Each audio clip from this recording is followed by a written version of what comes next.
Bismillahirrahmanirrahim. Assalamualaikum dan hai. So video kali ni Haziq nak share dekat korang semua yang tengok ni tadabbur surah An-Nas. So insya-Allah dalam video akan datang Haziq pun akan share lah surah-surah yang Haziq belajar dan Haziq akan share dekat YouTube channel ni. So korang jangan lupa subscribe, okay? Surah An-Nas. So firstly Haziq akan baca surah An-Nas dan juga terjemahan, dan barulah Haziq akan kupas surah An-Nas ni. Okay, so stay tune.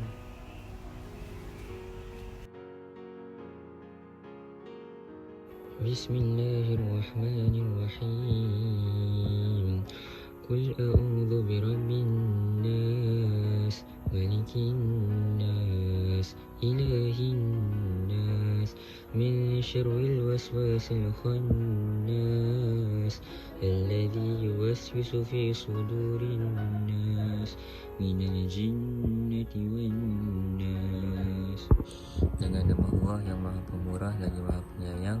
Katakanlah, wahai Muhammad, aku berlindung kepada Tuhan yang memelihara dan menguasai manusia, Raja yang menguasai sekalian manusia, sembahan Tuhan yang berhak disembah oleh sekalian manusia, daripada kejahatan, yang ini bisikan syaitan yang biasa bersembunyi, yang membisikkan kejahatan ke dalam dada manusia daripada golongan jin dan manusia.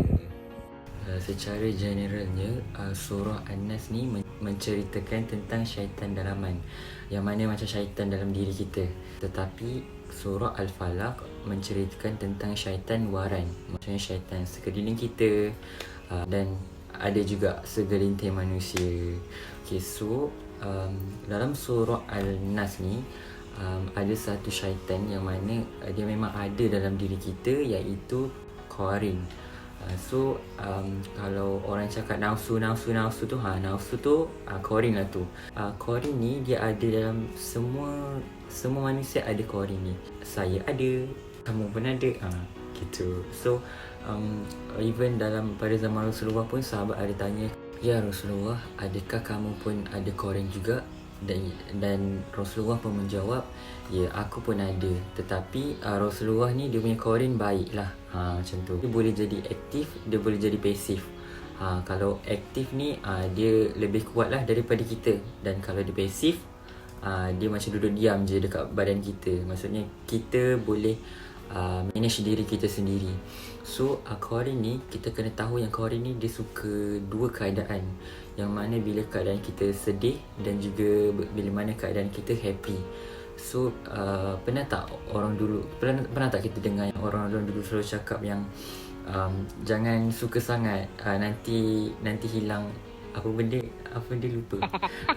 Jangan lupa diri, jangan happy sangat. Jangan happy sangat, nanti lupa diri. Bila mana kita terlampau happy, biasanya qarin dia akan suka, dia akan masuk dekat dalam diri kita. Dan sebab itulah kalau kita happy ataupun kita sedih, kita tak boleh buat keputusan. Sebab bila mana kita happy, kita sedih, bukan kita yang sedang manage diri kita, tetapi qarin yang sedang manage diri kita. So kita tak boleh buat keputusan bila mana kita sedang happy. Takut nanti kita macam terjerumus lah dalam qarin itu sendiri.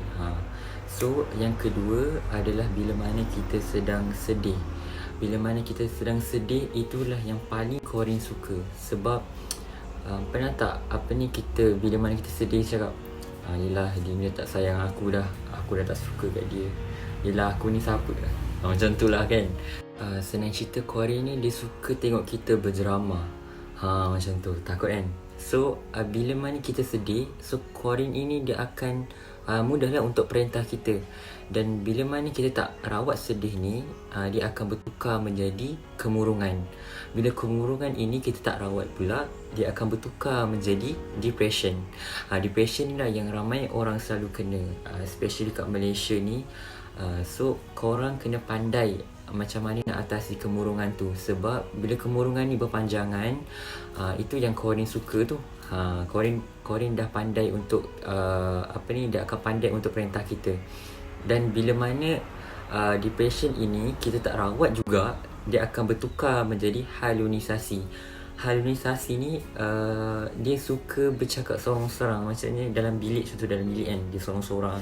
Dia suka cakap seorang-seorang. Dan bila mana halusinasi ni kita tak rawat juga, kita biarkan je, itulah yang berlaku bunuh diri. Okay, apa yang terjadi kalau Corin conquer diri kita? Yang pertama, kita akan susah untuk kuasai diri kita. Contoh, kita nak buat baik kan, kita nak buat baik tapi tiba-tiba Corin ni dia bisik kepada kita, janganlah buat. So at the end, kita tak buat kebaikan tu sebab badan kita Corin dah kuasai. Yang kedua, kita akan rasa kurang yakin dengan diri kita sendiri. Ketiga, kita cuba untuk happykan diri kita tapi happy tu tak lepas. Contoh, kita nak happykan diri, kita dah buat apa benda nak happy tapi tak happy pun diri kita. Yang keempat, kita akan bersangka buruk dengan orang sekeliling. Maksudnya apa yang Allah takdirkan untuk diri kita, kita akan mempersoalkan. Okay, dan yang terakhir, kita mengada-adakan benda yang tak ada. Yang ini dah parah lah. Dah tahap macam ni. Sebab macam yang haram jadi halal, yang halal jadi haram. Dia adakan benda yang tak ada. Okay, so macam mana cara kita nak lemahkan kita punya Corin ni? Kita tak boleh buang tapi kita boleh lemahkan Corin ni. Yang pertama, baca ayat kursi. Sebab bila kita baca ayat kursi, kita akan melindungi diri kita daripada syaitan. Yang kedua, sentiasa berdampingi dengan Al-Quran. Maksudnya, bukan kita baca satu hari satu Al-Quran tu, tak. Maksudnya, at least dalam satu hari tu, kita baca setengah muka surat. So, kita setiap hari kena baca, tak boleh miss. So, daripada situ, kita akan sentiasa berdamping dengan Al-Quran. Dan yang ketiga, kita kena sentiasa berzikir. Tak kisah zikir dalaman ke, zikir dalam hati ke, zikir luaran ke, tak kisah. Janji kita berzikir.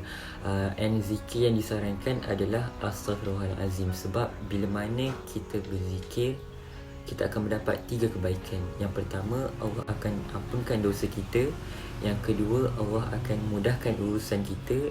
Dan yang ketiga, Allah akan tenangkan diri kita. So apa yang terjadi bila mana kita dah pandai nak manage Corin ni, nak pasifkan Corin ni. So Corin ni dia tak boleh buat apa. So apa yang berlaku? Yang pertama sekali yang akan kita nampak, senyuman kita akan lebih real. Senyuman kita akan lebih menawan macam tu lah. Macam tu. Okay, yang kedua, kita akan lebih positif. Maksudnya bila mana ujian datang, kita akan lebih positif. Kita akan nampak side yang positif, bukan side yang negatif. Yang ketiga, kita akan lebih tenang. Diri kita akan lebih tenang. Sebab benda yang paling berharga dalam kehidupan ini adalah ketenangan. Dan benda yang paling lagi berharga adalah nak maintain ketenangan tu.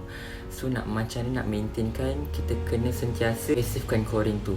Soalan yang selalu orang tanya, kita dah baca Al-Quran, kita dah sentiasa ada dengan Al-Quran, tetapi kenapa kita masih tak tenang? Allah nak suruh kita upgrade lagi kita punya bacaan Al-Quran tu. Maksudnya Allah nak cakap kepada kita yang cepatlah belajar lebih lagi, macam tu. So kita kena upgrade lagi bacaan Al-Quran kita. Contoh, kita masih terkedik-kedik, so kita kena lebih lancar. Bila kita dah lancar, kita kena lebih lagi mendalami Al-Quran, macam tu. Okay, soalan yang kedua ni simple je. Macam mana kita nak tahu yang kita ni dah redha dengan seseorang? Di mana kita ada kekuatan untuk mendoakan orang yang kita maafkan tu, itu tandanya kita dah redha. Selagi kita tak ada kekuatan untuk mendoakan orang tersebut, maksudnya kita masih lagi tak redha dengan seseorang itu. Soalan yang terakhir, boleh tak kita nak extend minta maaf kita kepada orang lain? Sebab kita dah sakit sangat hati kita macam dah macam tu. Boleh tak kita nak extend? Okey, jawapannya, kita boleh nak take time diri kita untuk kita maafkan orang lain. Tapi kita cuba fikir, kenapa kita nak melengah-lengahkan ketenangan yang Allah nak bagi? Sebab bila kita minta maaf tu bukan untuk dia, tetapi untuk diri kita. Sebab kita lebih tenang, kita tak payah fikir pasal orang tersebut. Maksudnya kita minta maaf untuk bagi diri kita tenang, bukan untuk bagi orang tersebut tenang. Orang tu tak kisahlah, janji nak rawat diri kita, bagi kita tenang, kita maafkan orang, okey, sudah cukup, settle.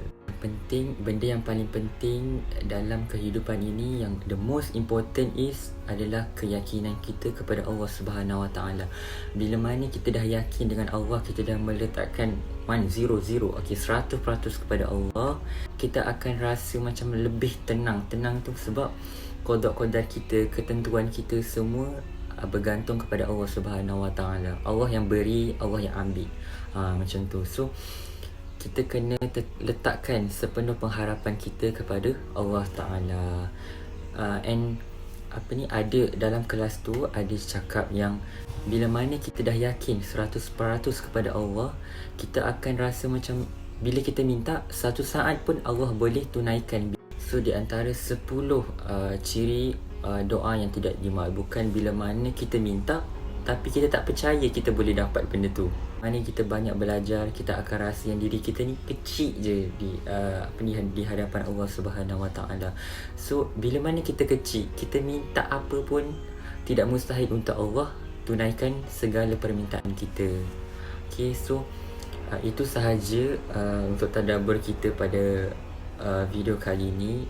So Haziq harap korang fahamlah tentang Qawarin ini, and kita jumpa next video nanti. So korang jangan lupa subscribe, jangan lupa like, and jangan lupa share. Okay, so bye, assalamualaikum.